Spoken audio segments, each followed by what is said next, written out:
Assalamualaikum warahmatullahi wabarakatuh. Nama saya Ferry Ekwardianto, saya dari Prodi Sistem Informasi, yang saat ini berada di semester 5. Di sini saya akan, melakukan analisis clustering indeks kemahalan konstruksi, provinsi di Indonesia tahun 2025 menggunakan algoritma K-means. Nah kita, di video ini kita akan mengimplementasikannya itu di Microsoft Excel dan RapidMiner. Untuk data Excel-nya itu seperti ini ya, ada, kolom provinsi sama IKK 2025 dan nanti kita akan mencari, Z-score-nya. Oke, data, yang saya gunakan itu data real ya. Di sini, di BPS atau Badan Pusat Statistik, teman-teman bisa lihat ya ini linknya kalau teman-teman mau coba juga di rumah. Oke, di sini itu ada 38 provinsi, terus kita akan, melakukan clustering ya. Nah, jadi clustering itu apa? Kita masuk ke clustering. Oke, kita ke materi terlebih dahulu ya biar, saya dan teman-teman itu paham. Oke, jadi clustering itu adalah teknik dalam data mining yang digunakan untuk mengelompokkan data ke dalam beberapa kelompok atau, disebutnya itu, klaster lah ya, berdasarkan tingkat kemiripan tertentu. Nah, data dalam satu klaster memiliki karakteristik yang mirip, sedangkan data antar klaster memiliki karakteristik yang berbeda gitu. Nah, dalam penelitian ini, objek yang dikelompokkan itu ya provinsi di Indonesia, terus dasar pengelompokannya itu nilai indeks kemahalan konstruksi. Nah, tujuannya itu adalah untuk mengetahui provinsi dengan biaya konstruksi rendah, sedang, dan tinggi. Nah, di sini kita algoritmanya itu akan menggunakan algoritma K-means ya. K-means ini adalah salah satu algoritma clustering yang paling populer dan sederhana gitu. Mudah implementasikan lah ya. Nah, algoritma ini itu bekerja dengan cara membagi data ke dalam K kelompok gitu ya. Nah, di mana K ini adalah jumlah klaster yang ditentukan di awal. Nah, untuk cara kerja K-means itu sangat sederhana ya. Yang pertama itu menentukan jumlah klaster K. Nah, pada eee, penelitian ya atau video kali ini kita akan membaginya itu menjadi 3 klaster, terus menentukan titik pusat klaster ya atau sentroid secara awal. Terus menghitung jarak setiap data ke masing-masing sentroid. Lalu data dimasukkan ke klaster dengan jarak terdekat, sentroid diperbarui, lalu proses diulang sampai hasil klaster ini stabil. Oke, nah pada penelitian ini kita itu membaginya menjadi klaster 0, klaster 2, dan klaster 1. Klaster 0 ini adalah IKK yang rendah, terus klaster 2 ini IKK sedang, dan klaster 1 ini adalah IKK tinggi. Oke, di sini kita, akan menormalisasi datanya itu menggunakan Z-score ya atau Z normalisasi. Jadi Z-score normalization ini adalah teknik normalisasi data yang bertujuan untuk menyamakan skala data agar tidak terjadi bias dalam proses perhitungan jarak pada algoritma K-means. Nah, normalisasi ini menunjukkan seberapa jauh, suatu nilai menyimpang dari rata-ratanya gitu. Nah, untuk rumus Z-score-nya itu ya seperti ini, Z ini adalah, nilai Z normalisasinya itu bisa didapatkan dengan cara, X dikurangi dengan MU ya, dikurangi dengan rata-rata IKK nasional, lalu dibagi dengan, sigma, standar deviasi IKK-nya gitu ya. Nah, untuk interpretasi nilai Z-nya itu adalah, Z kurang dari nol itu dimasukkan ke nilai di bawah rata-rata, terus Z sama dengan nol ini adalah nilai mendekati rata-rata, terus Z lebih dari nol ini adalah nilai di atas rata-rata, terus di sini Z ya, sama dengan lebih dari 2. Z lebih dari 2 ini adalah nilai sangat jauh di atas rata-rata ya, yang mengindikasikan bahwa, nilai ini sangat tinggi gitu ya. Oke, langsung aja kita, praktekkan di Excel. Oke, saya sudah mengimpor ya data dari BPS ini ke Excel saya. Di sini datanya sama, kita akan mencari apa, yaitu adalah mencari average-nya, Terus, selanjutnya kita akan mencari nilai deviasinya gitu ya. Nah untuk nilai, average, rumusnya mudah ya, sama dengan average average ini, lalu kita, pilih data dari provinsi 1 sampai provinsi ke-38.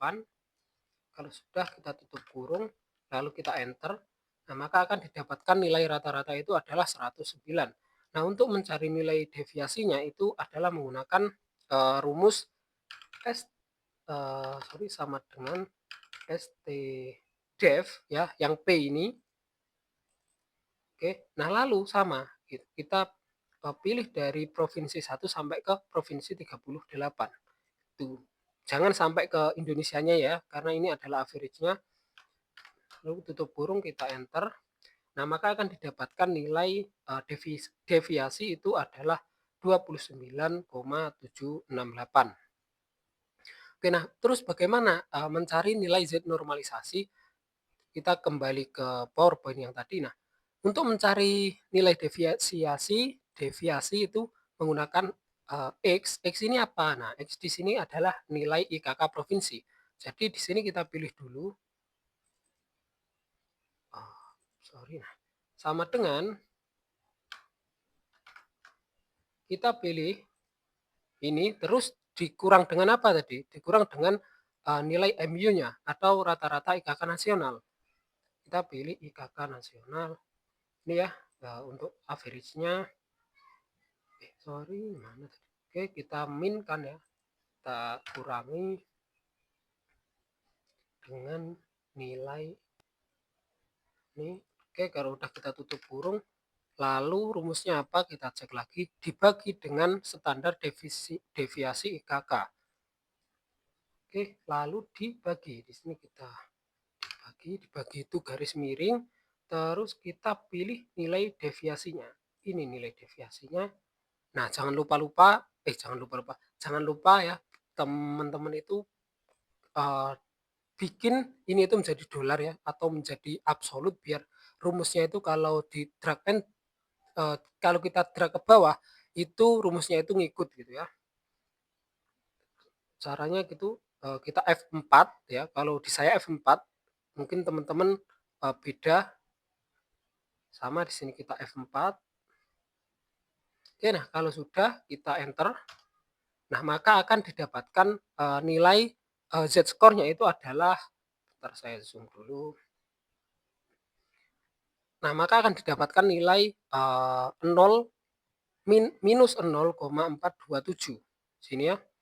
Lalu kita drag and drop. Kita drag ke bawah ya, sampai di, provinsi ke-38. Nah, kita di sini itu sudah bisa melihat, klasternya ya. Di sini kita lihat, nah minus 0 ya, kurang dari 0 itu nilai di bawah rata-rata itu adalah, nilai, yang berada di IKK rendah gitu ya. Jadi ini kita bisa, mengklasterkannya ke dalam IKK rendah. Nah terus, IKK 0 ya, terus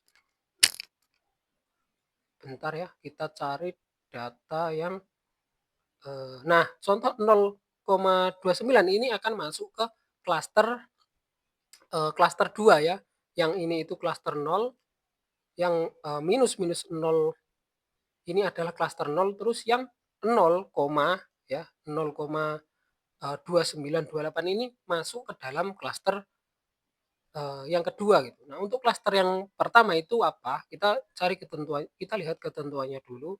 Itu lebih dari 2 gitu. Kita cari ya, klaster yang lebih dari 2. Sorry tadi mana ya? Nah ini, di sini itu 1 ini masih masuk ke klaster, 2, terus di sini itu masuk ke klaster 1 ya, ini 2 ini di provinsi mana kita lihat, di Provinsi Papua Tengah sama Papua Pegunungan, ini masuk ke, klaster 1 ya. Klaster 1 ini biayanya sangat tinggi. Oke, mungkin teman-teman juga sudah memahaminya ya. Oke, bisa dilihat ya, ini untuk klaster nolnya, klaster 0, masuk klaster 0, masuk klaster 0, masuk klaster 0. Oke, selanjutnya kita akan, mempraktekkannya itu di, eee, RapidMiner gitu ya. Kita buka dulu RapidMiner. Hmm.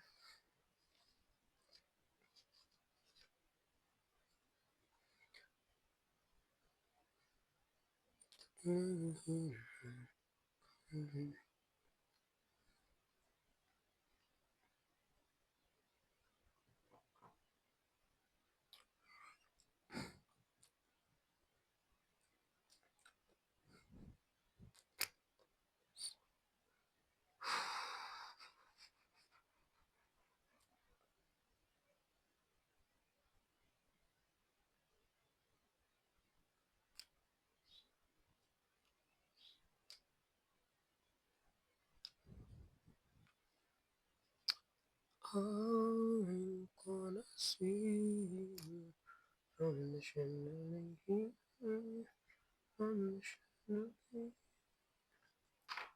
Oke, langsung aja kita buat proses yang baru, bisa kita klik blank proses. Di sini teman-teman bisa import data, ntar kita pilih datanya. Nah, kalau data yang saya pakai itu saya nyimpannya itu di download ya, karena saya langsung menyimpan dari BBS tadi.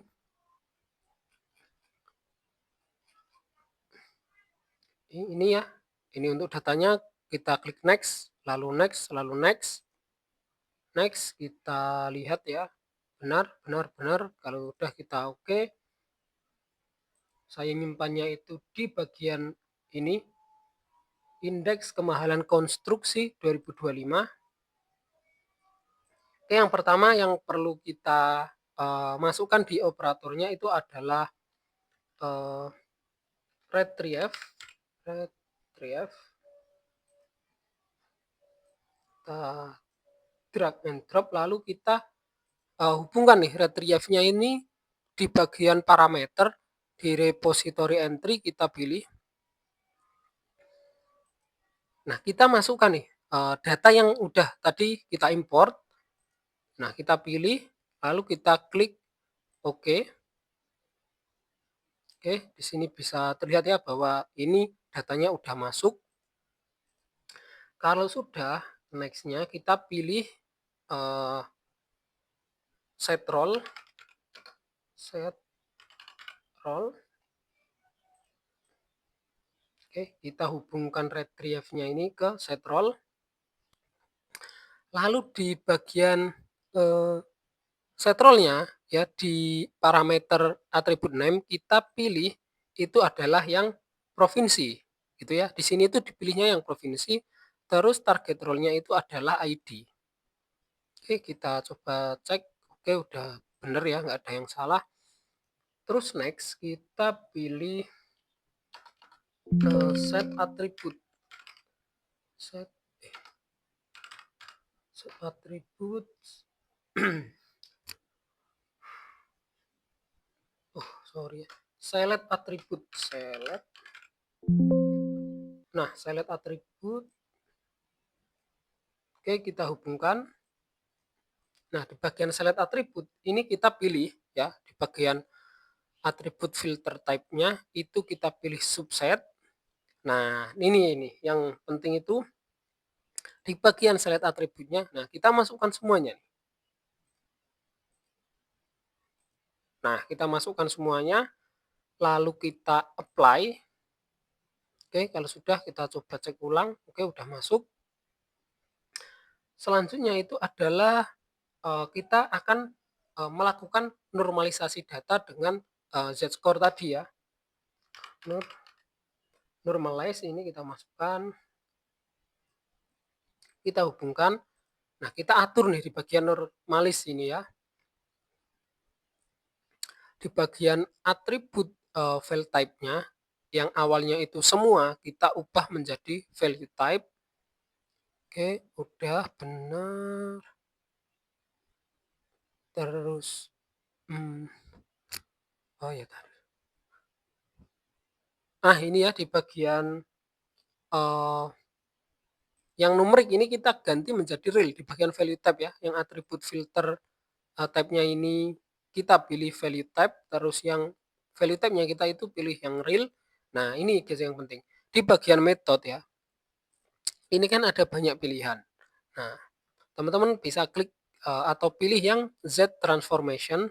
Nah, diklik. Oke, kalau udah kita cek ya. Udah.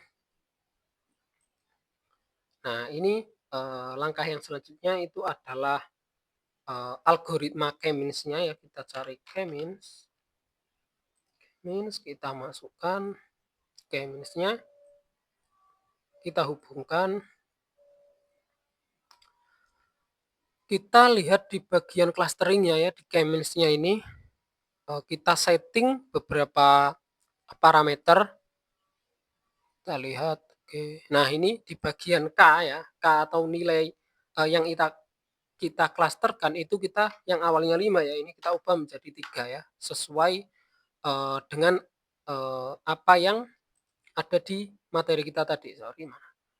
Ini ya, kita akan membaginya itu menjadi 3 klaster, itu ya, klaster rendah, klaster sedang, sama klaster tinggi.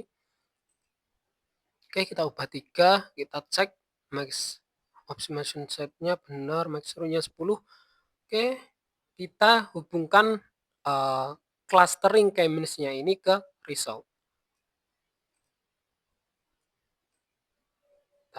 Nah, seperti ini ya. Kalau udah nggak ada yang error, bisa kita coba run. Nah, di sini bisa kelihatan ya.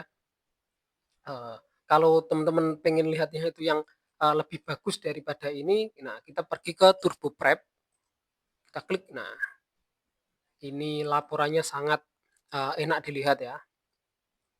Ini sama ya kayak yang di Excel-nya gitu 0,42 terus 0,45 di bagian mana tadi Papua Pegunungan. Nah, ini Papua Pegunungan Papua Tengah sama ya nilainya mencapai 3. Nah, ini masuk ke klaster 1 benar ya, masuk ke klaster 1, masuk ke klaster 2, masuk ke klaster 0 seperti ini.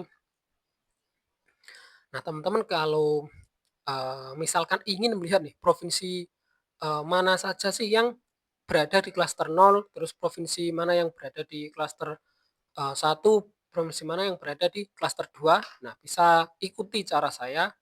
Itu kita kembali ke bagian desain. Nah, di sini di bagian clustering sama resultnya, yang bawah ini kita X.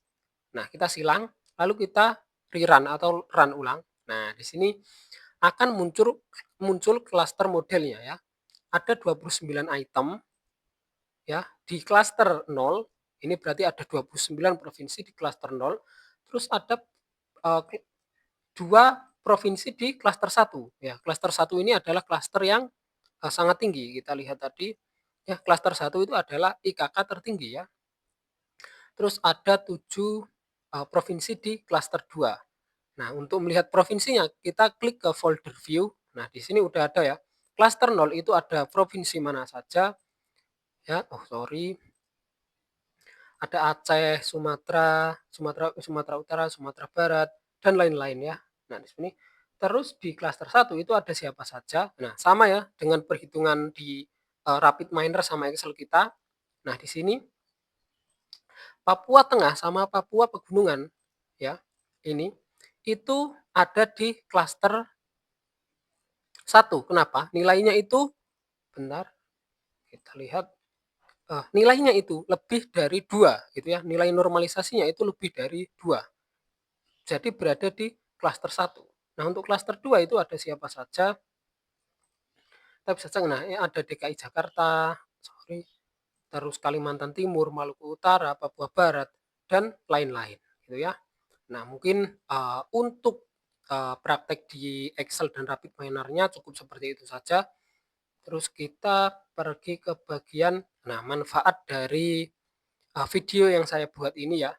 Nah, manfaat dari penelitian ini tuh adalah memberikan gambaran yang jelas mengenai perbedaan tingkat kemahalan konstruksi antara provinsi di Indonesia melalui proses pengelompokan ya. Pengelompokan itu yaitu membaginya menjadi per klaster. Menggunakan algoritma K-means ya. Dengan adanya hasil clustering ya, pihak terkait itu dapat lebih mudah memahami wilayah mana yang memiliki biaya konstruksi rendah, sedang maupun tinggi. Seperti tadi ya, Papua Papua Pegunungan sama Papua Tengah itu memiliki IKK yang sangat tinggi gitu ya. Nah, selain itu, penelitian ini itu juga bermanfaat sebagai contoh penerapan metode data mining, khususnya eee, melakukan normalisasi dengan Z-score dan clustering dengan K-means. Nah, dengan memanfaatkan Microsoft Excel dan RapidMiner secara terpadu, sehingga dapat menjadi referensi pembelajaran dan penelitian lanjutan di bidang pengolahan data dan sistem informasi. Nah, untuk video kali ini cukup sampai sekian, jika teman-teman itu bingung bisa tanyakan di kolom komentar. Wassalamualaikum warahmatullahi wabarakatuh.